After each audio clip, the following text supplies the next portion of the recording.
Yeah, he's excited, I can tell. I can see the chat because I always hear what they're up to. Right. Well, So, hey, good afternoon, everybody. This is Patrick from the Poison Pen Bookstore in Scottsdale, Arizona. And thanks for tuning in to another of our virtual events.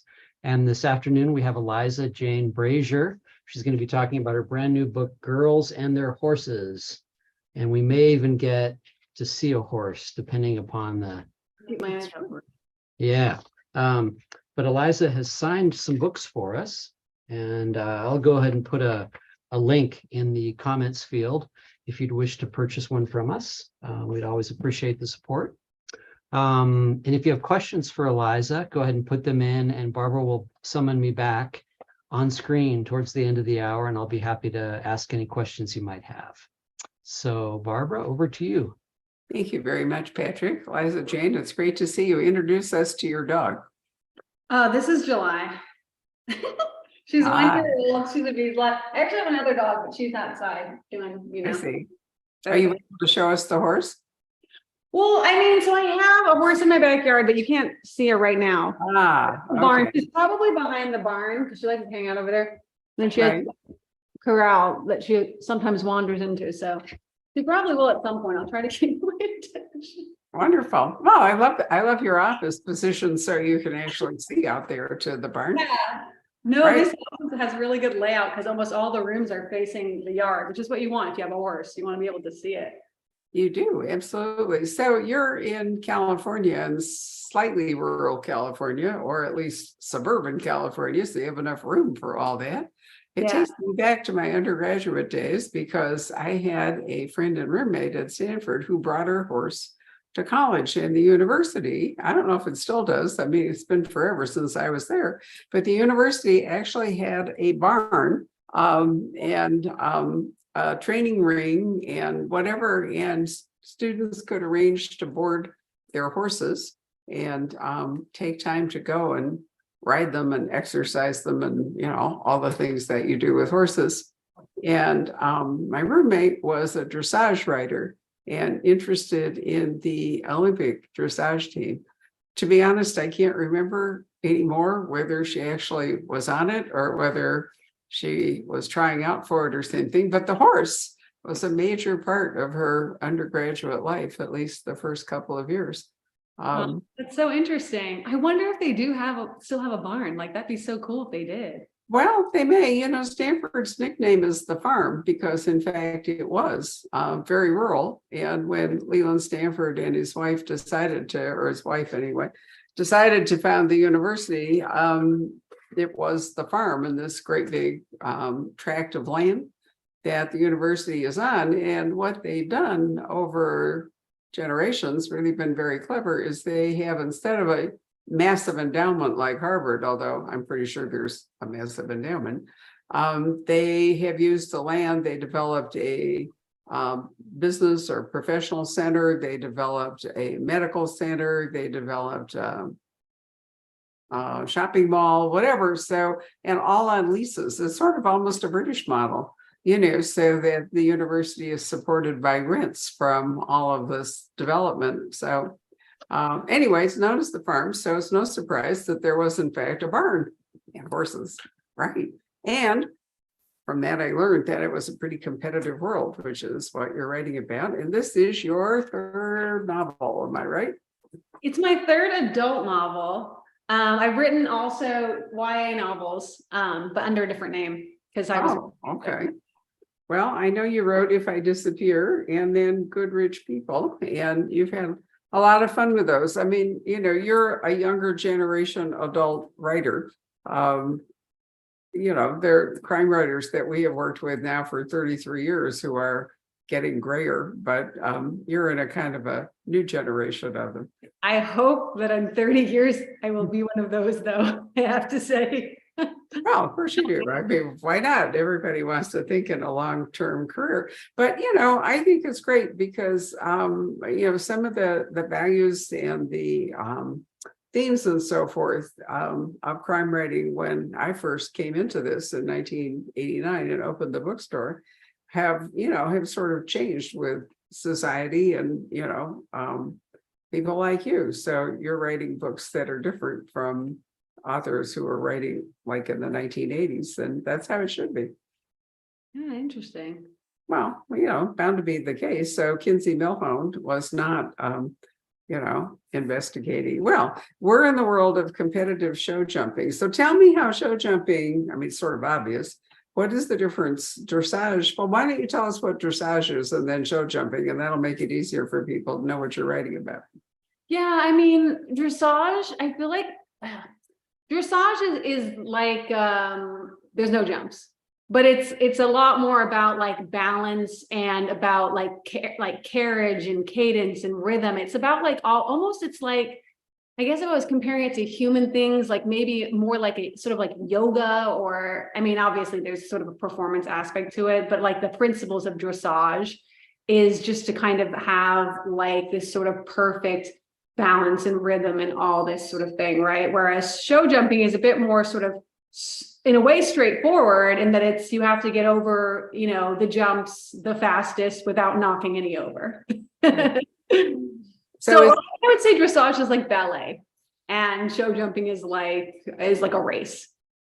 Yeah, I think that's a very fair distinction. I've been in Austria and seen the Panzer stallions, the stallions, or maybe they're Mersenne stallions. I'm not really sure. Anyway, the Panzer horses do their call airs above the ground. They are trained.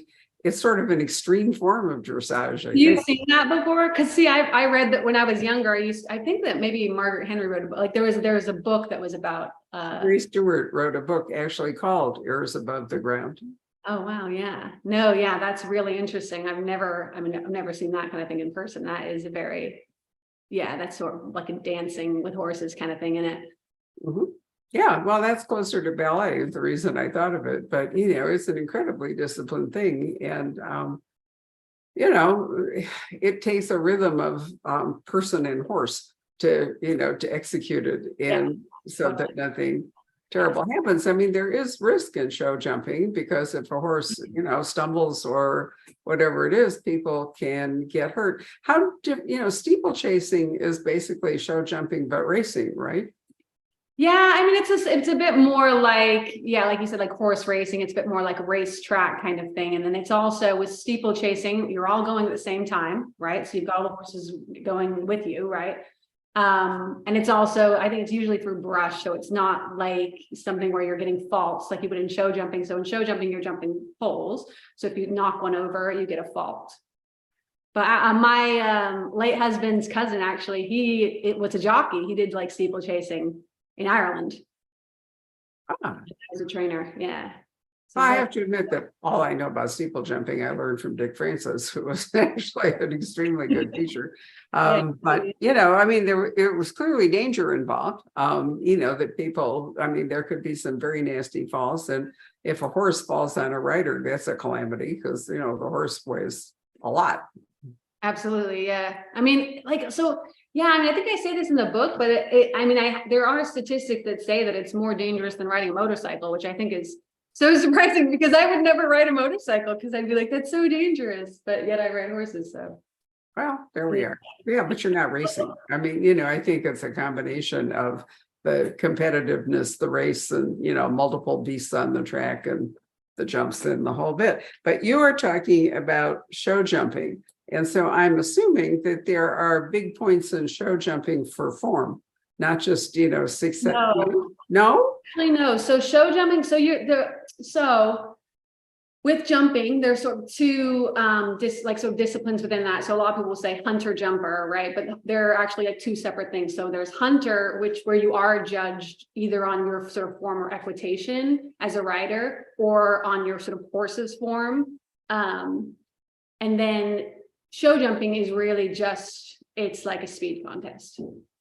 It's like a what? They're sometimes lumped together, like a lot of barns that, like, for example, the places I worked, even though they were like the people at the top were show jumping, it's like I was teaching hunt seed. So I was teaching equitation, like for hunters, basically. So what made you decide to choose show jumping for your book? Is it because it's, just a passion of your own in terms of horses? Oh yeah, like whenever I was younger, that was my dream, was to be a show jumper. And then this book was inspired by, like, I used to teach riding. So I taught in Orange County and in Los Angeles. And I like so full over me. Sorry. It's the time of day. This is like her time when, it's her time. So we're all living in her world. Yeah, no, so I taught at show jumping barns, and that was always kind of, I guess, like my dream. But this book was really inspired by my time working as a riding instructor and just kind of observing the different sort of like parent-child dynamics with my students. And it just kind of got me thinking, about parents and children, of which this is one child. I can see that, right? I know it's well, yeah, we're on the same time. So is this dinner time? Because our puppies are, rattling around. I can hear their food bowls. Well, you know what it's because it started to get hot. So during the day, like, they're all tired because it's really warm, but now it's cooling down. So it's like, this is kind of like, we play in the morning, we play at night before bed. So this is kind of getting into that time. Ah, I got it. So, we did an interesting event with Megan Abbott last Sunday, in which one of the questions that arose is, one of the themes was parent-child relationships. What do children owe their parents? How much are their lives shaped by what their parents want for them, as opposed to necessarily what they do? And that is the theme, certainly, in your book, because the moms. Do you think the moms are more competitive in this book than the kids? I would say, I mean, apart from Vita, I guess if you're looking at specific characters, yeah, because the sort of Heather, who's the main character, her two children, I think Piper, I wouldn't say that she's very competitive. She's more like sort of focused on trying to be like a good person, and I think that Maple just sort of wants to please her mom, but doesn't have this sort of really competitive edge, but then Vita, I think, is pretty competitive, like maybe very competitive. So what you have is somebody moving into an established kind of circle. And how hard is it to be an outsider stepping into a world like this? Well, I think like that, you sort of see it play out in the story, is that they're coming into this world where there's all these sort of like different tangled relationships, and there's all these kind of weird rules, which I think is a thing, when you come into the horse world, and it's like everyone else takes for granted that you're going to know certain things, and so they come into this place where they just don't really have much experience. So they kind of have to rely on other people to guide them through the whole, learning process and, having a horse process. And it sort of turns out that some of those people aren't very trustworthy. Right. No, I get that. But, I think it is hard when you've got a group that, has established bonds and rituals and rules, many of which are unstated but well understood, right? That for a newcomer to come in, it's very difficult to break into that kind of a circle. Also, in a world like this, because it's expensive. I mean, horses are not, I mean, they eat, whatever. So it takes money to maintain this kind of a world. So that would be a factor too, is, levels of wealth in a circle like this.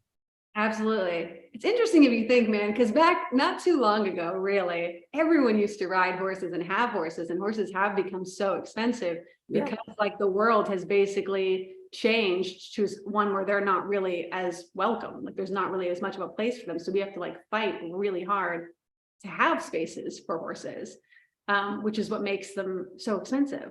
It's like sort of interesting, actually. It really is. And it's not just the space, but because we're not really in the country and all, it's the cost of food. It's not, you have to bring it in. And it's been terrible. I had I used to have a woman who cut my hair who loved horses, and she maintained, I think sometimes she worked just to maintain her horse. But from her, I learned about how expensive it was for her to board a horse, to feed a horse. She couldn't get there to ride him. She had to have somebody, because the horse needs exercise. If you're not there, somebody has to, do that. and turn them out, deal with them on the weather. And then what do you happen when your horse really ages and maybe, just deserves a peaceful retirement? Yeah. And then you have to, they're like assisted living for horses here and there. But I mean, it's a commitment, it really is a commitment to have. And now, not far from where I am, there is what we call the dog park. It's about a mile, and we take the puppies over there to go around. But there are still several people with horses, small, and one of them is raising percherons. So nice. like these, behemoth horses. Yeah. And I think that they raise them there and they use or rent them out or whatever it is for like Western days, because they're basically able to switch coaches. And My horse is actually part Percheron. She's like a Shire Percheron thoroughbred Tennessee Walker cross, because a lot of people now, they make they call it a draft cross. So they'll cross draft horses with, like light horses, and just to get these kind of sturdy, like trail horses. But hopefully she'll come out. I don't know. That would be great.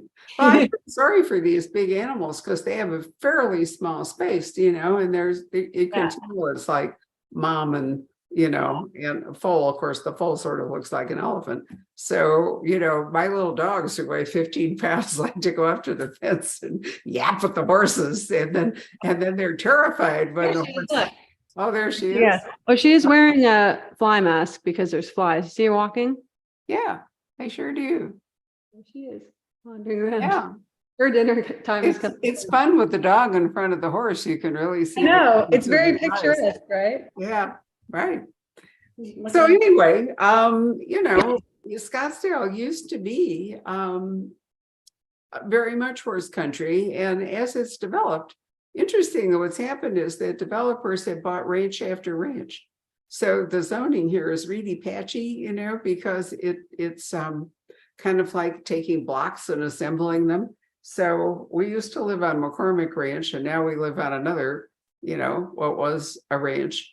Wow. And sadly, as I move further, as development's pushing further up north and west, you can see one by one, the Arabian horse breeding, which was a very big thing here, and them all going down, partly because of the property tax problem, partly because the expense, the land is worth so much more, and the expense of bringing in feed and all the rest of it. But we still have horse trails right near us, and if you're out at a good day, they go by you.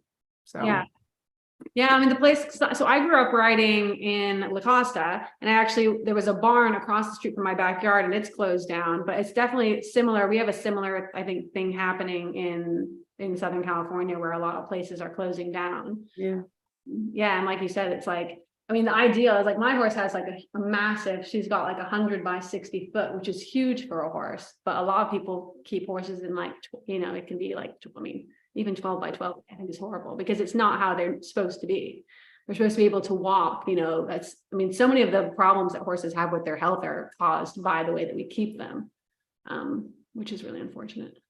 Well, as you pointed out, they're no longer a necessity, they're a hobby. Yeah. Or I hate to say pet, but they kind of are. But anyway, back to our book. So what we have is a nouveau riche family, because it's important. The money part we've already mentioned. The Parkers move into an exclusive community in the heart of Southern California. So you're writing at least about the territory that right? Yeah, I grew up like 10 minutes away from the area in the book, which is Rancho Santa Fe, which is kind of this little hidden, very beautiful, like mansions and, ranches. Right. It's very expensive. Yes. Yeah. Very expensive. Yeah. Aspirational and kind of a little bit hidden in a way, Mm-hmm. And anyway, you say, it's a chance for a fresh start, but why do they need a fresh start? Why have they moved to this area? Well, I feel like there's like multiple things that are happening. I mean, there's kind of like marriage problems, like the husband has sort of cheated on the wife, and they're kind of like, I think, at this sort of breaking point in their relationship anyway. Mm-hmm. And then they had the youngest daughter was sort of being bullied at school, and it just got kind of out of control, and the parents didn't really know what to do about it. And then they got all this money. And I think that is also a part of it, because I think that the character describes how she felt like, because she has so much money, that she needs to be living like this sort of dream elevated life. Like there's almost like a pressure, to find the best place to live and have like the best things and all this kind of stuff. So I think that for her, she just the mother sort of sees it as this kind of opportunity to like right all the wrongs of the past and to have what the life she's supposed to have. Yeah, so she wants to live up to the money, and Yeah, it's like, I do think there sometimes is this kind of pressure that it's like, that everyone looks at you and goes, well, you should, you could do whatever you want. And they almost like foist their dreams on you, like, don't you want to do this or do this? Like, that's what I do. And it's, can be it's a kind very common problem for people who win the lottery. Is that, the expectations of everybody who knows them, or who is anywhere near them, dramatically increases. Because I mean, money is a ticket to freedom in a lot of ways. But on the other hand, it can also begin to, raise walls and become something of a prison. Being really rich would be a terrible burden. It's nice to be affluent. It's nice to be able to have enough money to do as you wish. But to be really rich is a huge responsibility, but it makes you pray in a way to. Yeah, and that's exactly what the book is about. Right. And she talks about that, about how it's like you can sort of like build your own heaven, but you're dead, because you're just separate from everybody, and you feel like they're all their new relationships are in a way kind of tainted, because it's like they're not sure what people's motivations are. Right, whether they're just sucking up to them for the money or whether they're genuinely likable and so forth. So the mom decides that she's going to sign them up for riding lessons, herself and her daughter, at Rancho Santa Fe Equestrian, all caps. So that's the name of it. And that's a lifestyle that centers around riding and show jumping. So it's a community, right? I mean, I think that she sees an entree to, if you move to a new place, you do have to find a community. Sometimes people join a country club, or they move somewhere for, seniors in retirement. They look for a golf community, or God help us, pickleball, or like a family. And that's the thing, like a new family, because their family isn't really working. And even, she talks about what she likes about the horse world is how like all consuming it is. Like, it's not like if you just go, if you play tennis, or, I mean, even golf is you play for quite long, but like if you have a horse, you're there every day, and you're there for a long time every day. Right. And so the mother sort of likes that kind of element, because she wants to just be in a different space, like different family, different world, like kind of to shut out the bad things that are happening in her life that she can't control. That's true. It also, as we've already said, it gives her structure, because she's entered into a world that has rules and rituals. And part of her success will be if she figures them out. Yeah, absolutely. So anyway, a barn mom. I love that phrase. Is that, what does it exactly mean? I think it's a lot of fun to use it. I mean, it's definitely like, so I feel like people, at least in my experiences, like in Southern California, it's like people use this kind of very casual language when they're describing. So they'll call their horse a pony sometimes, even though it's a horse.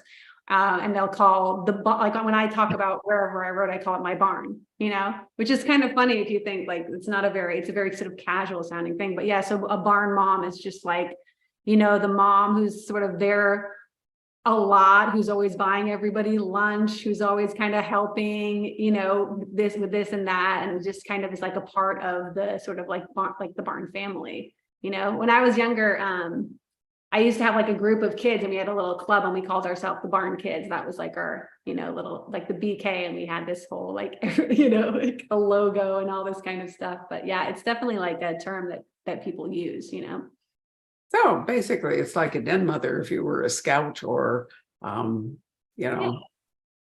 PTA mom, whatever it might happen to be. Yeah. So I mean, there's a certain what do I want to say, caregiving note to it, that they're Yeah. looking after not necessarily the kids, but looking after the horses and all of the rest of it. And so they're obviously going to get entangled with the people who are running the barn, who own the barn, who may be of a different financial and social level. Yeah, absolutely. Yeah. It's like almost like horses in a way are kind of like a great equalizer in that, like when you're in, like if you have your barn, you'll be friends with you'll have like a 12-year-old who's like friends with a 40-year-old, you'll have like everyone's kind of, it's all just about, horses, so it's almost like you don't even know people's backstories or past or how they really live or what they really do. Because in that world, it's like, it's its own little separate universe, It's kind of You interesting. could actually have a person whose prowess as a writer can give them entree where they don't have like enough money or enough other things to normally compete with, but they can be I can remember high school, where a girl who was a cheerleader could come from a very different background than some of the other girls, but because she was a cheerleader, and it gave her that uniform. it gave her a status or whatever it was that so I could see that. But you also could get mean girl cliques if you've got something like this community going. And is that part of your story? Yeah. So yeah, like within the story, there's a kind of, there's the kind of like upper level sort of like teenage girl clique, right? Mhm. And it's sort of led by this girl Vita, who's kind of like a very competitive and kind of aggressive, and she's kind of like a little bit like the ringleader. Mhm. And it's not like, I wouldn't say it's like literal, obviously it's not, I don't really know anyone like that. But when I was younger, we did have there were kind of not like intentional cliques, but there's little friend groups that like kind of form like within the barn and Okay. usually form around how much money you're spending, to be honest. So it's like if people are all showing, then they're usually like Okay. a clique, they're like one group, right? And so like within this book, like I remember when I was younger, there was this one point when I was friends with all these girls, and we used to have, I remember having a trainer actually say to us, this girl's gonna lease a horse, this person you don't know, and she is now your friend, and you guys need to like be her friend, right?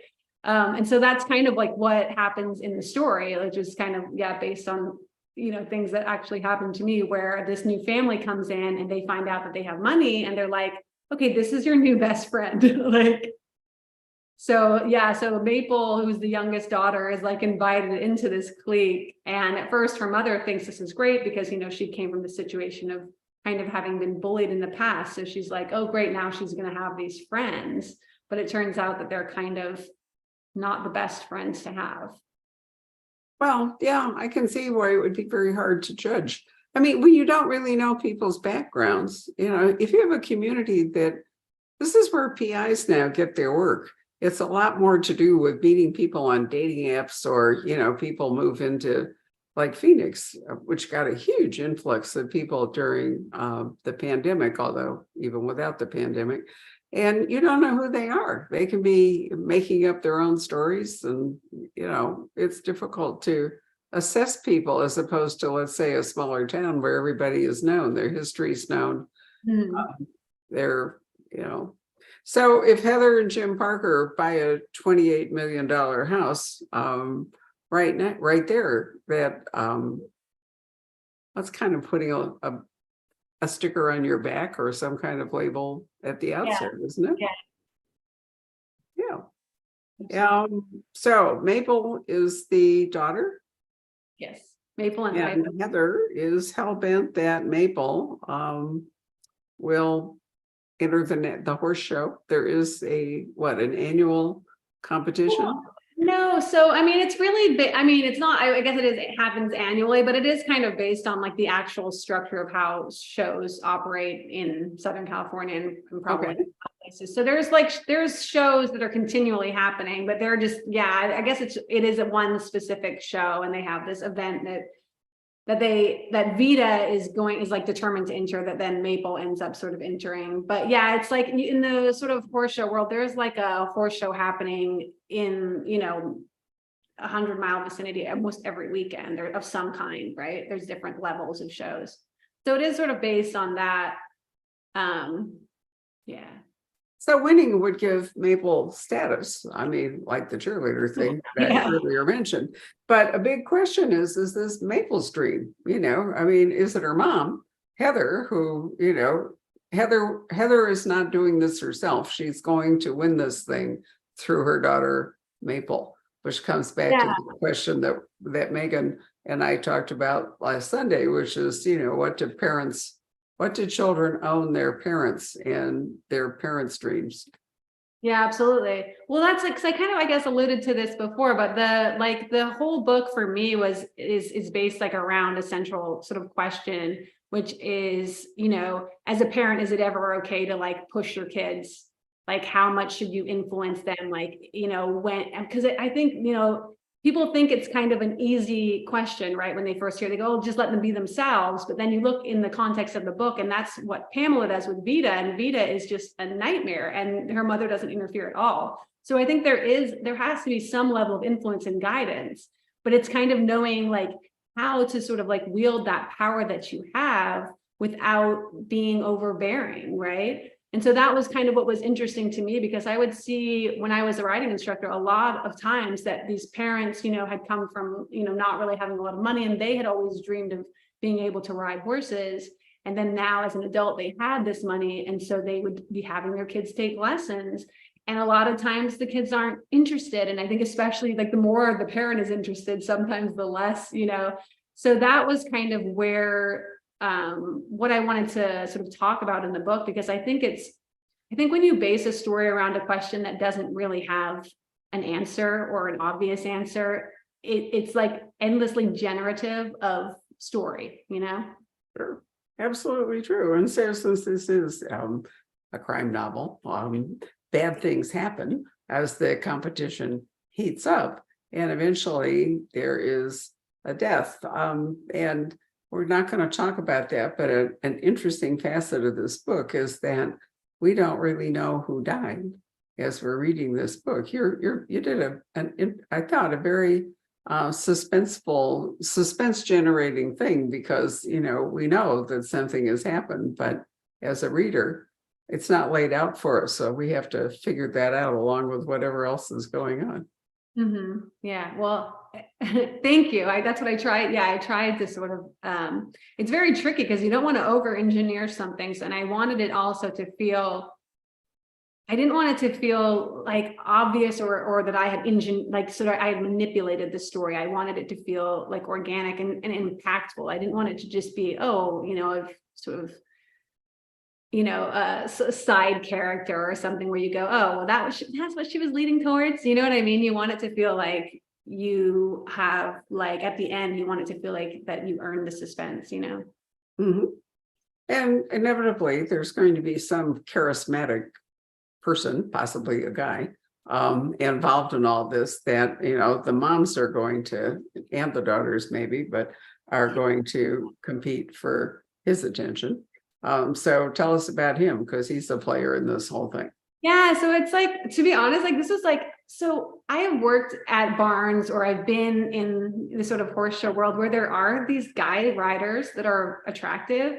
And if you combine being a good horseback rider with being attractive, and you're in this world that is mainly women, like these people would have like this sort of enormous, like, and kind of, I think, influence and power. So I kind of just used that idea to sort of create this character. And then I kind of, it becomes a bit like even darker in a way, because the trainer is aware of the sort of power that this guy has and kind of uses it to his advantage to sort of keep people, interested, if you will. But yeah, that's kind of that character in the novel. Right. And if you have, a big economic disparity where you have wealthy people and then somebody not so rich but charismatic, inevitably there are going to be a lot of things that are going to come into play. So it's really a fascinating story, I think. And Thank you. well, you're entirely welcome. I was trying to think of grandmothers, getting up to my generation, of grandmothers ever behaved like this. I mean, you see this kind of dynamic, let's say in Little League, sometimes, I mean, because it's not just a female dynamic. It can happen, with dads who, take their kids to a sport thing, and the dad always wanted to be, Babe Ruth or something, or, the parents get in and pile on the coach and the referees and all. And then there's the stage mom thing, where women who wanted to have like a glamorous career in, theater or movies, whatever it is, and they have children they can manipulate. So I mean, it's really a fairly common, Yeah, you know, absolutely. in these different worlds. The dynamic is the same. It's just all the other stuff can move. And I think that by putting it into a world like show jumping, which not that many people are familiar with, there's your dog. So she's pacing up and down out there, right? Not being bad though. She's But not. I think you can illustrate, what you want to say very well here, as opposed to something that maybe is more commonly a part of life, or like Little League. Yeah. Way more people belong to Little League than are in fact, getting into show jumping. Yeah. Might hit a little too close to home if I put it in Little League. Well, I think it's important to recognize that this isn't just a mother-daughter or female dynamic, that this works, just as hard and guys. I agree with you. I think well, that's the thing. It's like, even, I think the whole idea, it's pretty universal. I don't think like, well, I mean, not any, but I would say that most parents have some kind of dream for their child or want something for their child. Right. That's completely universal. So yeah, absolutely. It's not about just women or men or anything. Everybody. Right. Where it gets really dangerous is when the parent wants so much to not just have the dream for the child, but wants to lead a life vicariously through the child, or achieve something that they didn't achieve through the child's success, that it can get ugly. So how did writing your young adults shape you for writing this story, or for writing adult thrillers? What's the difference between writing for young adults for you and writing, adult fiction? No, there really wasn't, but I was never super successful at writing young adult. And I think that was kind of part of the problem, is that I was writing maybe for an age, I was writing maybe up a little bit too high for the age category. Because my first book was about almost like a religious cult, and there was a lot of very dark things in it. I think I didn't really necessarily treat it like it was for young adults. But when you say high, what do you mean by taking it up high? Was the subject matter too intense? Were the themes too sophisticated? Was it the language? What all of those, like all of those things. There was just like a lot of, it had incest, it had violence. It's kind of a lot. We're aimed at kids. It was hard to be like, feel like confident to be like selling that. Right. But did you find, that your prose style was a simpler one? Oh, would I say it was simpler? I mean, I probably not.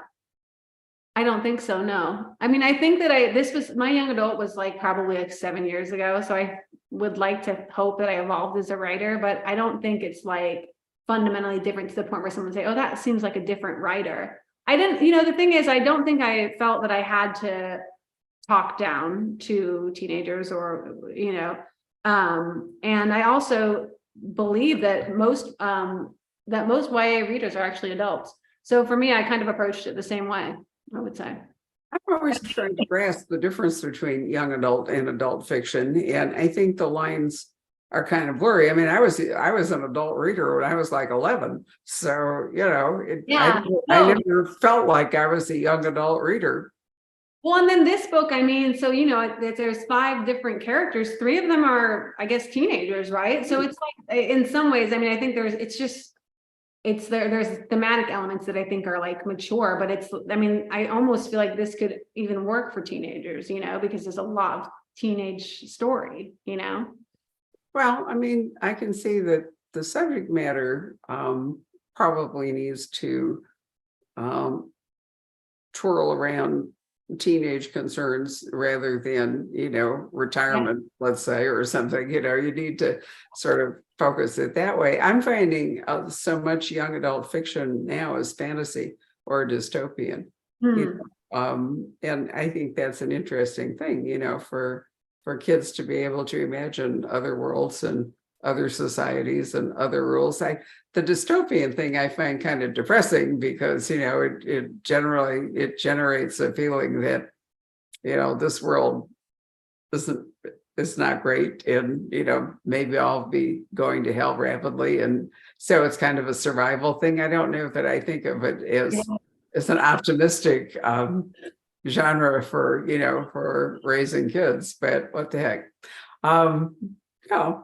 What can I say? Maybe it's an escape. One of the things that we've really noticed in the last year or so is how much historical fiction has been on the rise as a kind of antidote, I think, to current affairs. And there's a certainty in historical fiction because you know how things came out. And, there are rules that are clear looking back. The rules of society are more visible when you're looking back. And so I've often wondered if it's like the opposite of the fantasy world, because fantasy is all about world building, where you get to make up society and rules and engineer it to see. I don't know how people do that. I don't think I have a brain that works like that. It's just so hard to hold all that information, I think, in your head. Well, world building, I think, is not everybody is well suited to it. Although strangely, I had a conversation yesterday with a cozy writer, and it occurred to me that in lots of cozy mysteries, there really is world building. If you have to achieve, like a small community on the shores of Lake Michigan where the chocolate shop is not only the community center, but the sleuth works out of it. It is a fantasy world. And totally. Yep. So, the world building skills, I think, come in there. You're writing about a real world. You didn't actually have to build a world. You went into a world. You walked into one in this book, but you didn't have to create it from scratch. I had like a basis, I think. I just made things more extreme. I mean, I had really positive experiences when I was in the horse world, and I mean, still being in the horse world. But yeah, because you're writing a thriller, you kind of have to make people bad, so that's kind of like the tricky thing too, because you're like, oh, I don't want to portray this world negatively.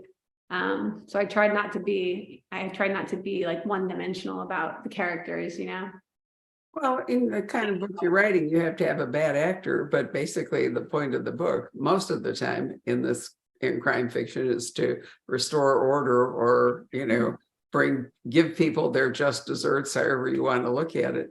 So I mean, I've always thought crime fiction was maybe not noir and stuff, but a lot of crime fiction is basically hopeful in the sense that, there can be a disruption and then order is restored. I think that's why Golden Age mysteries are very comforting, Agatha Christie and so forth, because no matter how much shit went down at the end, the bad person is identified and punished and everybody kind of takes a breath. And the thrillers, I sometimes think that the Marvel superworld is not that different than a lot of the really high action thrillers. We all want a hero to save us from whatever impending disaster, whether it's Russian nukes or ninjas from Japan or whatever it might be. Most of us don't have the skills and the resources to fend off all that. So we're delighted that there are some kind of,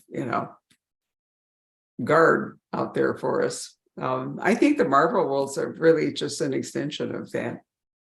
Yeah, probably. And they probably lifted plots off of them as well, I reckon. Sure. So let's wind up by saying, what are you working on now? Because I'm assuming that you're not just going to quit at book 3. Not yet. I won't. Yeah, they'll have to stop me.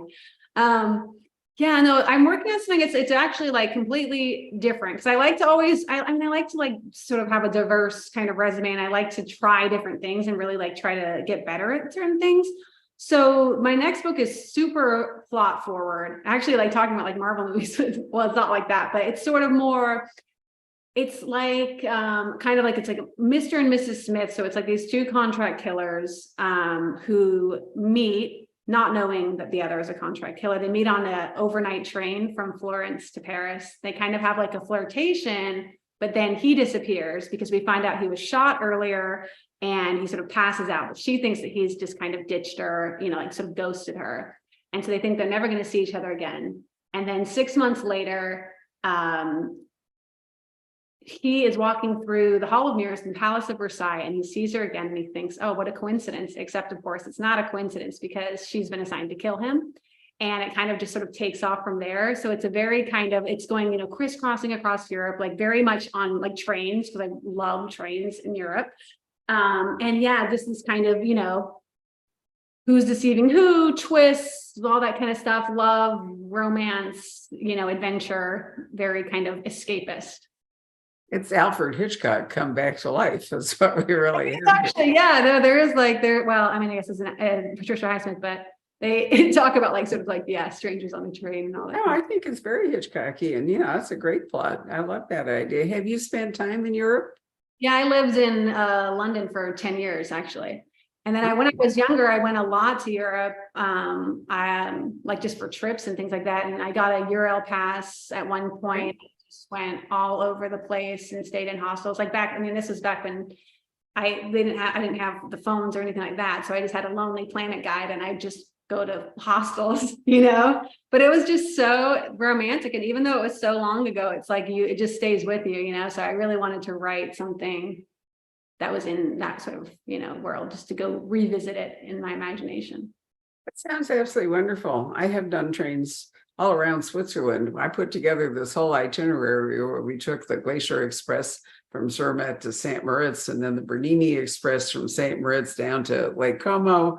And I'm trying to remember the William Tell Express back to Lake Lucerne. And then there was another express that went back to wherever we started, Montreux.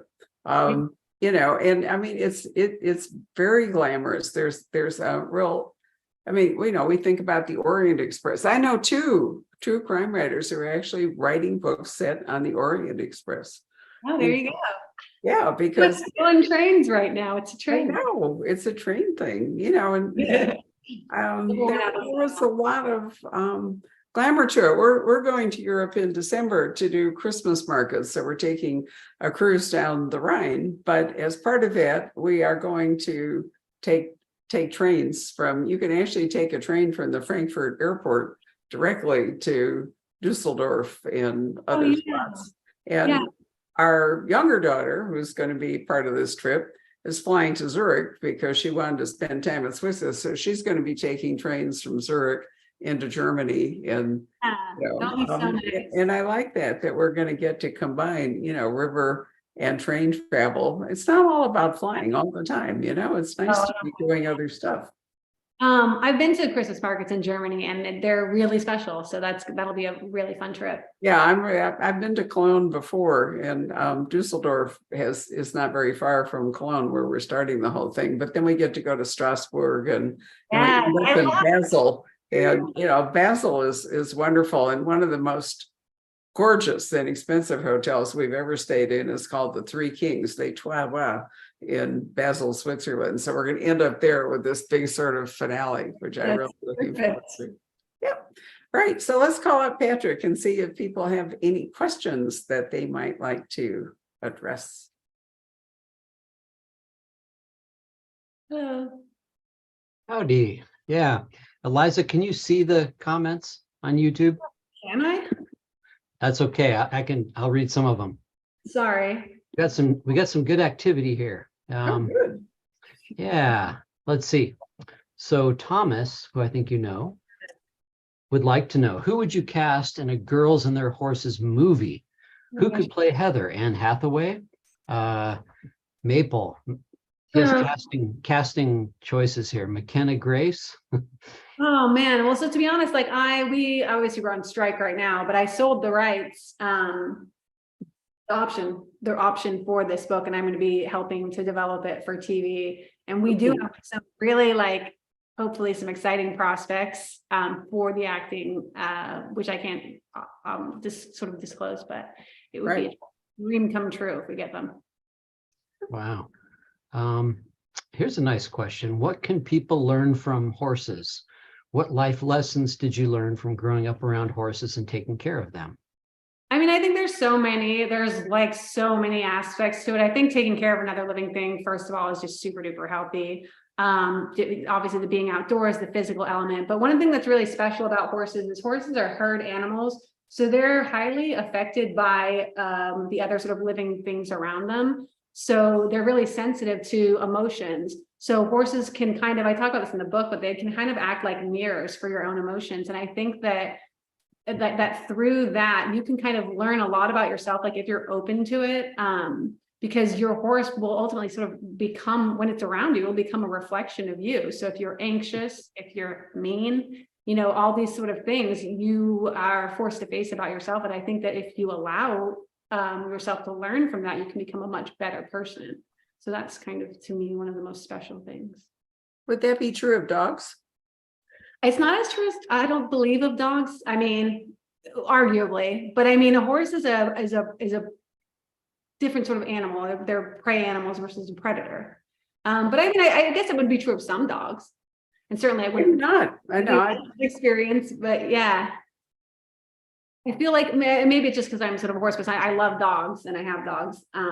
But like the kind of feedback that I get from my horse is different, I would say, than the feedback that I get from my dogs, who are almost more individuals. You know, they kind of put their, you know, they can kind of be more dominating, I would say, than a horse. This is interesting. The question is, who is Dick Francis? Huh.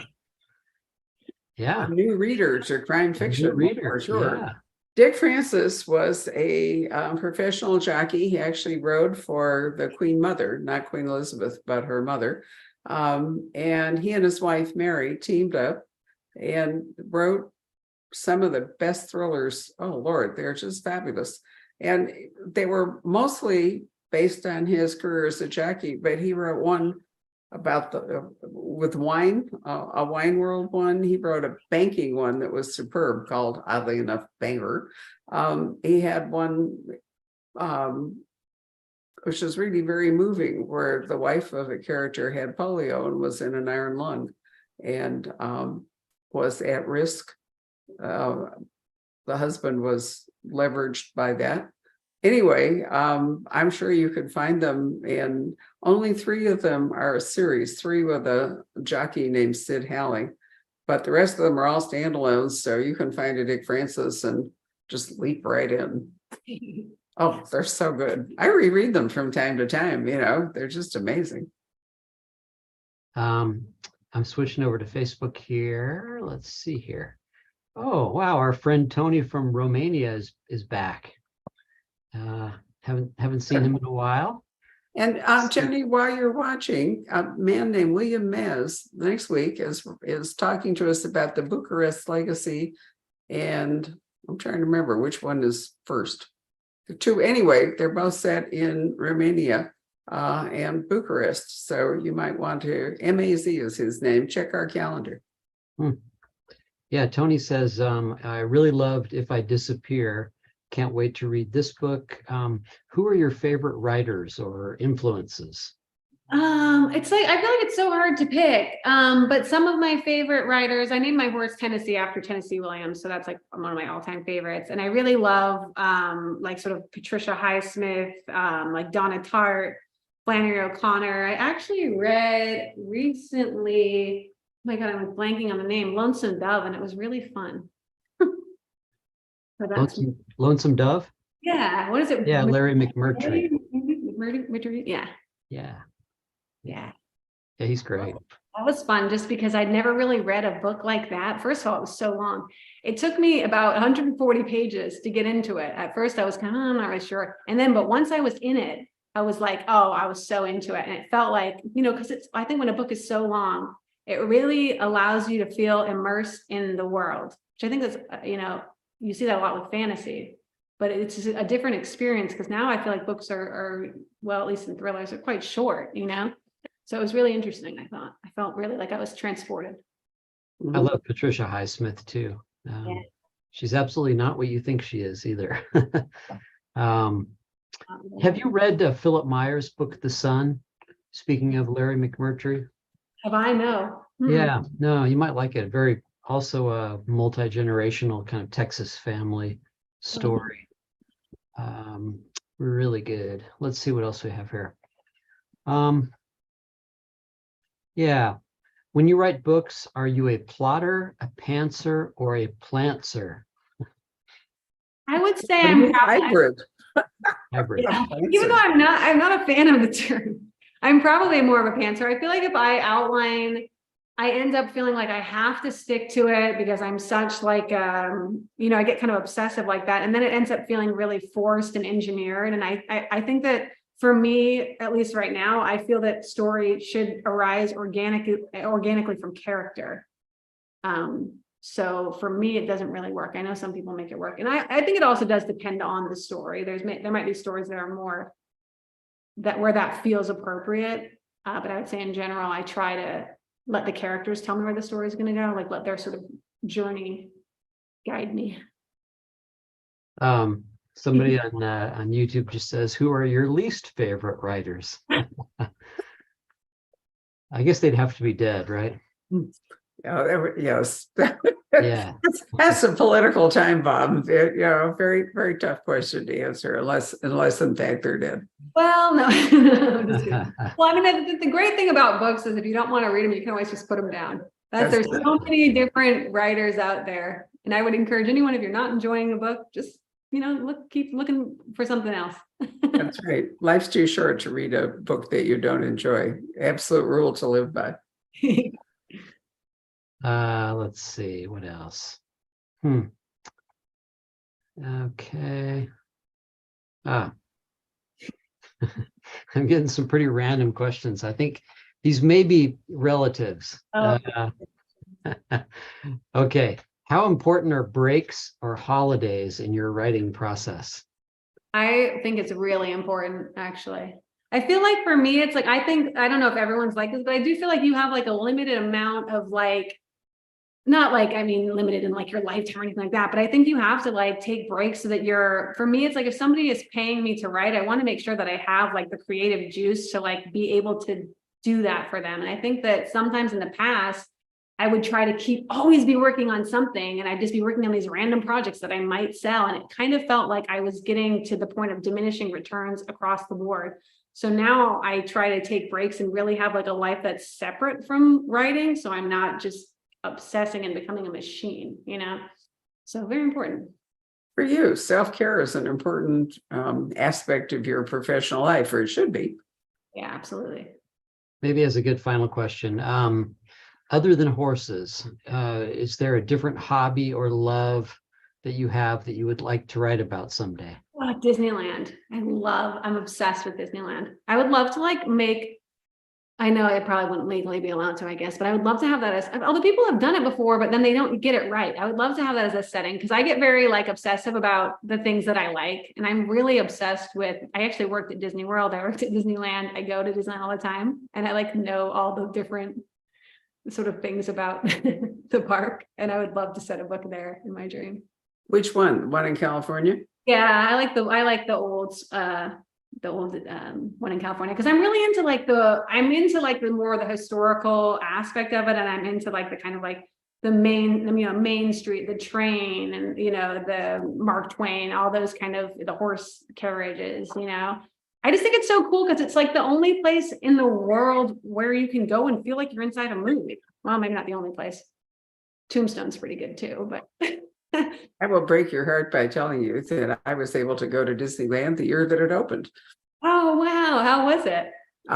It was very isolated. It was in the middle of actual orange groves. There was none of the whole support, all the hotels and restaurants and all of that. It was very much in the country, and it was regarded as fairly speculative. There wasn't an enormous amount of confidence that it was going to succeed. Yeah. Really an interesting place. But given what's going on in Florida, you could probably write a thriller. The mouse takes on. Political thriller. Oh I boy. love it. Yeah, right. So it's There's fun. a lot of hidden lore behind Disneyland, isn't there? A lot of Yeah, secrets and yeah, yeah. It's, it's a fascinating place. It's kind of world building, the kind of world building that we see in fantasy novels come to life, right? In the real world. Gotta love it. Well, thank you, Eliza Jane. Before your animals go berserk, we should let you go because I can see that your puppy wants to come No, in. it's time in it. She's like, it's over now. Yep, there It's she's been a while. She's been very good. So thank you for spending time with us. Thank you for signing our books. We actually have signed copies left of Girls and Their Horses. It's just a really fascinating book to read for the structure. You're going to love the characters. I highly recommend it. And I'm really looking forward. I can't wait to read your book next year. So we have to make a date now to talk about it. Awesome. Maybe you'll come and see us for that one. That'd be great. Yeah, that'd be awesome. It would. All right. Good night. Thanks very much for joining us, everyone. Always a pleasure.